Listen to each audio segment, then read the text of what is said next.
It's the 20th of November, the Christmas lights are up, and the Christmas shopping season is moving into full swing. But there are still a last few big shopping weekends looming, and there's still time to make smart, strategic choices about your stock.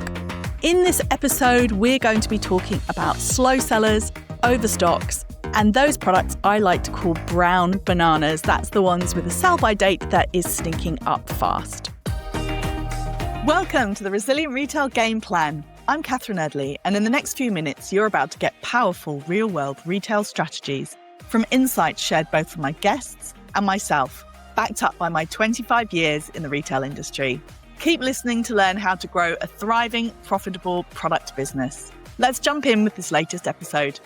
If you're listening to this, you may well be at a somewhat nerve-wracking time of year. You have got a lot of stock in your shop. You should have started to see a bit of an uptick in terms of holiday selling, but you know that you're sitting on a lot of stock and it is really a nerve-wracking time of year for everybody's cash flow.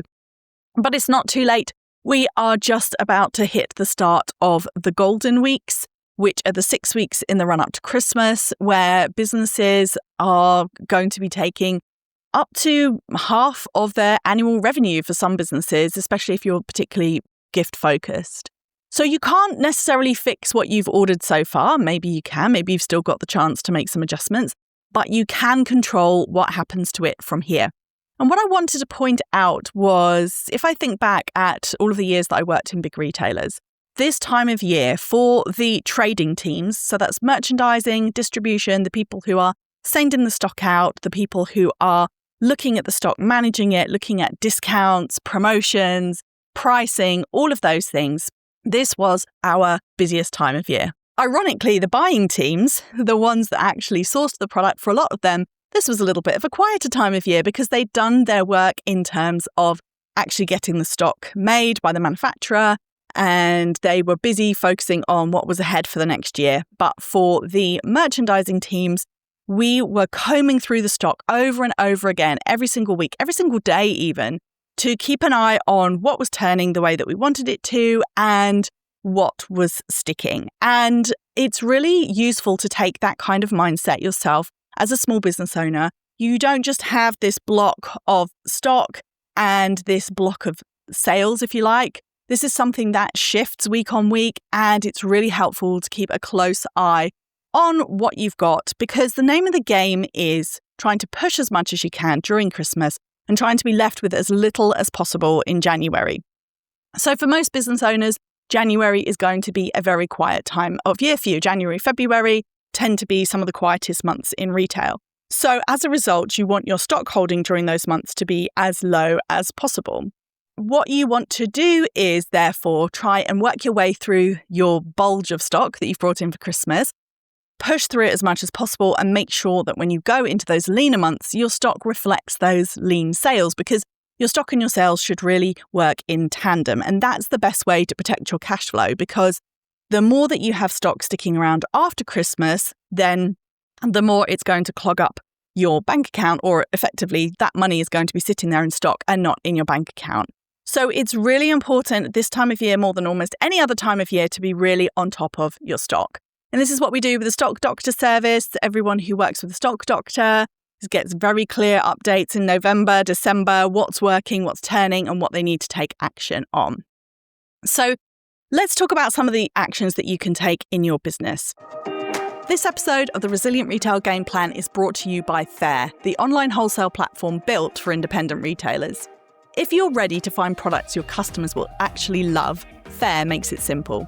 You can browse thousands of brilliant brands, discover new favourites, and take advantage of free 60-day payment terms, so you can try something new without the cash flow stress.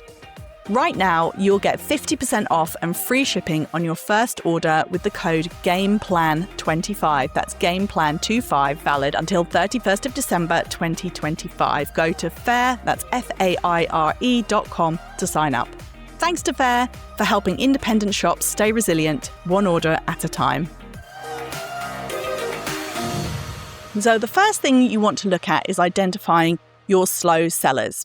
Shopify, if you're a Shopify user, have added a really useful report in the last year or so It is all about the number of days of inventory remaining, and it's based off your last 30 days sales. This is a really good report for you to take a look at if you want to see what you're sitting on where you've got a lot of stock, because basically you want to have an understanding of what have you got, maybe more than 30 days worth of stock, which even if your sales uptick in December probably means that you're going to be having some left at Christmas. Now, there is a little bit of a nuance to this. There are some products, for example, that really pick up in December. So you want to get used to going through these reports and almost looking at it line by line as much as you possibly can, or at least for the ones where you've got the most stock, and just asking yourself, do I think this is going to pick up? Actually, therefore, I'm not that worried about the number of days. Am I actually okay to have this sitting in my shop in January? It's just I've got quite a large quantity of one of my bestsellers. If that's the case, you may be perfectly happy to do that. That's not something you necessarily have to take action on. What you want to look at are the things where you really think in January, you're probably not going to want to have that much hanging around. So that could be, for example, if you're a clothing brand or an accessories brand, things that are very sparkly, you may be thinking to yourself, well, even knitwear coats, that's fine. That will sell January, February, March. But really the kind of sequined, sparkly things, post New Year's Eve, you're going to maybe struggle to move those. So those are the kind of things that you want to look at. If you are a lifestyle store, you want to have a look at, again, what are you sitting on large quantities of? Are these things that actually, if you have a bit more of those left in January, it's not a big deal? Or are there some things that you really know people tend to buy mostly for Christmas and will be really hard for you to shift later? So have a look at these items and try as much as possible to take the emotion out of it.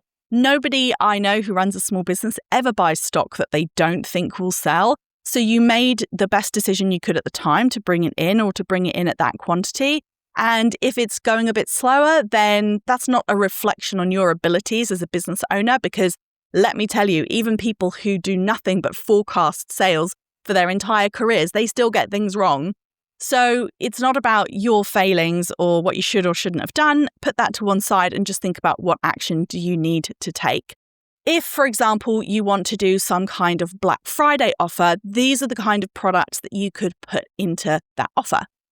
One of the things that big retailers do, if you ever want to really keep an eye on what they're up to, have a look at what they're offering Black Friday as selected discounts, especially clothing brands, because usually they're the things that are going to go into sale after Christmas at 50% off. But they figure they're trying to always maximize margin. If we mark it down to 30% off now and do 30% off selected and Black Friday, then I won't have as much stock left to have to discount to 50% off after Christmas. So it's a way of clearing through slow sellers at a more advantageous discount than they're going to have to take if it goes into the end of season stock clearance sale. So they're looking at this all the time as well. It's extremely calculated what they're doing. And anytime you see somebody putting offers on pre-Christmas, again, that's because they've realized they're just not going to shift through this stock in time for Christmas. So they want to take a small discount off first because this is the busiest time of year. There are most eyes on your business. This is the time of year that you're going to be able to shift slow stock. And so what they want to do is they want to try a small discount before Christmas to capture that Christmas purchasing and then avoid those really super deep discounts afterwards. So if you've got slow sellers, think about what you could do. If you're not into discounting, if you don't do offers at this time of year, then perhaps could you focus attention on them more, try and push them more, try and make them more of a feature, try and really sell them to your customers, see if you can get them moving. If you are going to be doing some kind of offers, these are perfect opportunities to do things like 3 for 2 or 5 for 4 or whatever it is to see if you can get them moving, or maybe a small discount to try and capture some of that footfall of the eyeballs on your business and get these slow sellers moving before Christmas so that you're not stuck with them afterwards. Now, as I said before, this is not about saying if you've got too much stock of some of your best sellers. If you've got too much stock of some of your best sellers, probably you just want to sit on that, because otherwise you're going to end up having to place a top-up order in January or February because you sold some of it at a discount, which is not an ideal situation to be in. So make sure that when you're looking at your slow sellers, it's really the things that you just think aren't going to sell post-Christmas, and also you're just sitting on too much and you really want to free up some of that cash. So, overstock, it's not a failure. This is what I reiterate so many times, is that this is something that it's extremely difficult to manage. And it's difficult to manage if sales are slow. And it's really difficult to manage if sales are fast. And some of the people that I speak to who get themselves in a really frustrating for them position with their stock, often it's because they've had really great sales growth. So they're buying more stock to feed that sales growth. But because they don't have clear plans in place, or they don't have a way of really measuring how much stock they should be buying and what they are buying, they tend to overbuy or underbuy on some of the things that they should go in deeper with because they don't have the confidence, because they don't have that skill set of stock management. And I have to say that this is really common because, let's face it, why would you know how to manage your stock? It is an extremely specialized skill set. And I've probably said this before, but people often say, oh, well, if I had a background in retail, maybe I wouldn't be in this situation. But quite a lot of people who do have a background in retail still end up massively overbuying, because unless they specifically have a background in merchandising, they won't have had the stock management discipline drilled into them. So if you are overstocked, don't panic. Just think about the fact that this is the best time of year for you to be able to clear through stock. So get really focused on what you've got that's slow and what you want to actually shift. And this is exactly what we look at in a stock doctor audit. So in episode 275, I talked about what exactly happens within a stock doctor audit. So go back and take a listen if you want to know more. But this is really what it's all about, finding the quickest way to turn your stock back into cash and avoiding that frozen stock. So let's talk a bit more about brown bananas. So what are brown bananas? Well, this is a phrase that used to get used a lot when I was at Paperchase, which of all of the businesses I worked in for the high street, this was the most seasonal. I mean, the peak for Christmas for Paperchase, as you can imagine, was absolutely bananas, for want of a better word.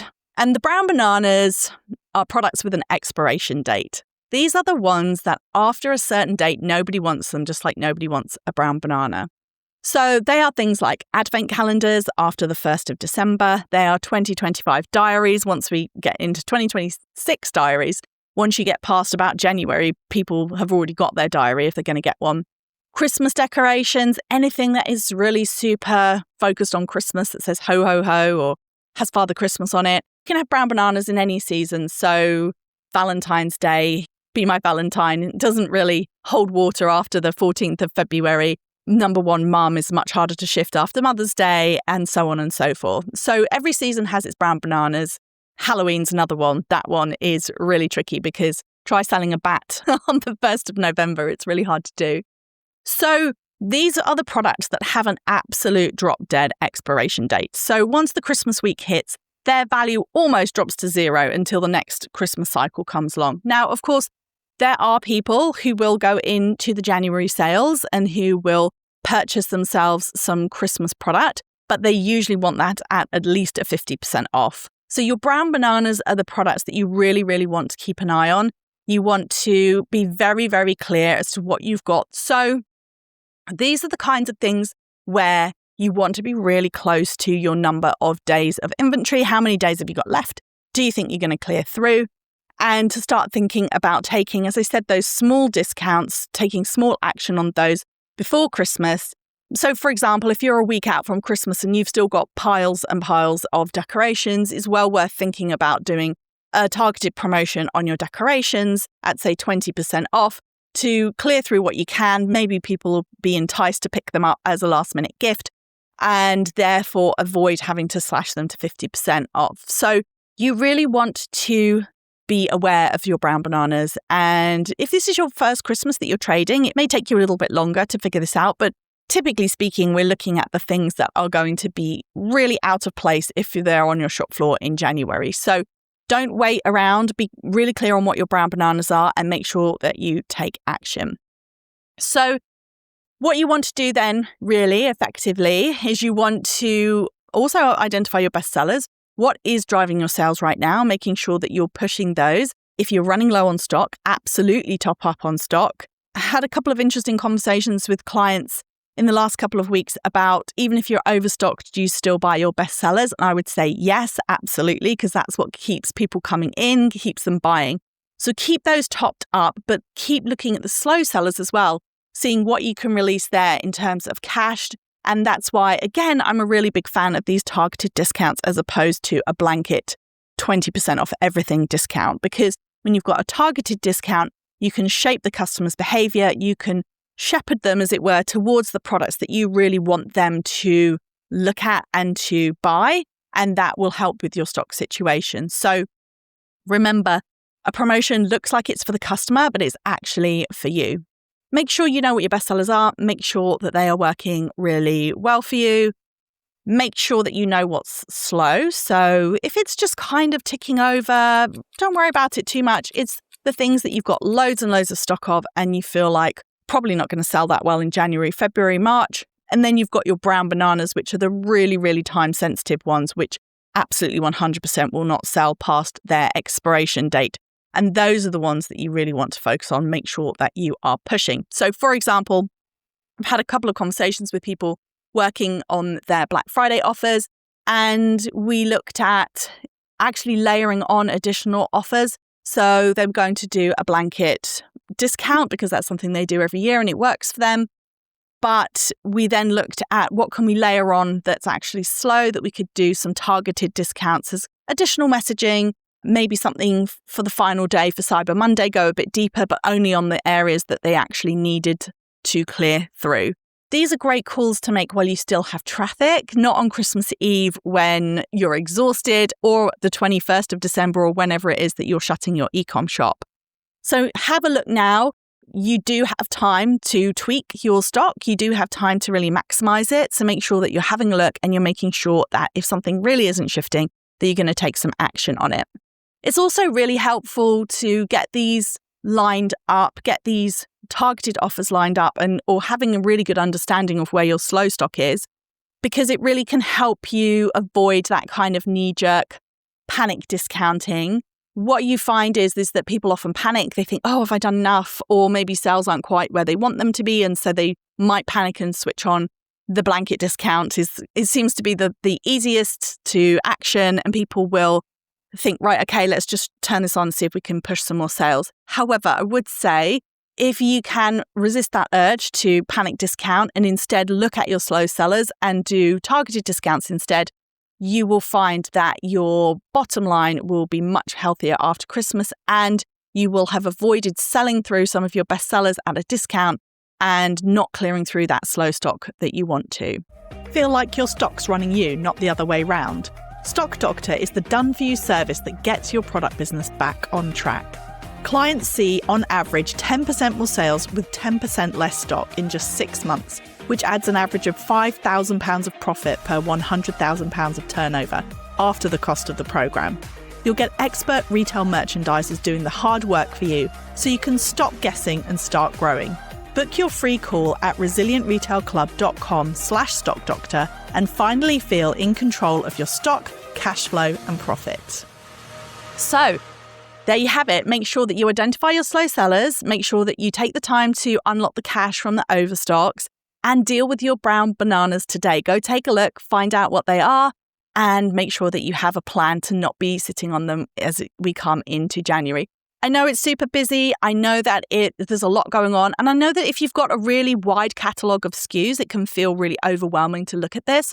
But that's why I would suggest a couple of things. I would say look at your best sellers, just sort it by descending order of sales, especially if you're in Shopify. You know, you can get all these reporting now. And then also have a look at looking at the places where you're sitting on the most stock.